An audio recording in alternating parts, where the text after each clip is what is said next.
আসসালামু আলাইকুম রহমতুল্লাহ। আমি ডাক্তার আদান ইসলাম, চক্ষু বিশেষজ্ঞ এবং সার্জন। আমাদের এই ভাই আমাদের কাছে আসছে চোখের বাঁকা ভাব নিয়ে। তো ওর চোখে সব কিছুই ভালো, শুধু চোখটা হচ্ছে বাঁকা। আমরা এখন এটা অপারেশন করে দিব। তো তারপর একদম সব কিছু ভালো, একদম মানে বাঁকাও অনেক বেশি না। তারপরে কিন্তু যে কোনো অপারেশন হচ্ছে 2বার অপারেশন লাগতে পারে। এই জিনিসটা কিন্তু এই ভাইকে আমি বলেছি যে অনেক সময় লাগতে পারে, কারণ চোখ যখন শুকাবে তখন চোখ ডান দিকে টান দিবে না বাম দিকে টান দিবে, এগুলোর কিছু ব্যাপার স্যাপার থাকে। তো সব কিছু জেনে বুঝিয়ে এই ভাইটা আমাদের কাছে অপারেশন করতে আসছে। তো ভাই, আপনার যে ভিডিও ধারণ করা হচ্ছে এটা সোশ্যাল মিডিয়াতে পাবলিশ করা হবে, আপনার পূর্ণ অনুমতি আছে তো? আচ্ছা, আপনার জন্য অনেক অনেক শুভকামনা রইল। আসসালামু আলাইকুম রহমতুল্লাহ। আমাদের এই ভাইটাকে কত স্মার্ট লাগতেছে না? তো যাই হোক, আমাদের এই ভাই চোখের দৃষ্টিটা খুব ভালো ছিল। ও সাহস করে এই অপারেশনে আসছে এবং একদম আল্লাহর রহমতে 100তে 100 গিয়ে ও রেজাল্ট পাইছে। হ্যাঁ, আমি দেখতেছি যেমন আপনারাও তেমন দেখতেছেন, আমার সাথে সাথে আপনারাও বেস্ট জাজ। হ্যাঁ, তো শোনা, নিজেকে দেখে এখন কেমন লাগে?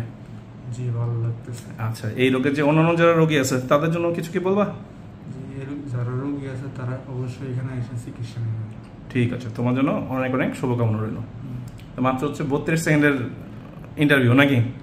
তারপরে মানুষজন কিন্তু বুঝতেছে তোমরা দেখতে কেমন লাগতেছে। হ্যাঁ, ঠিক আছে।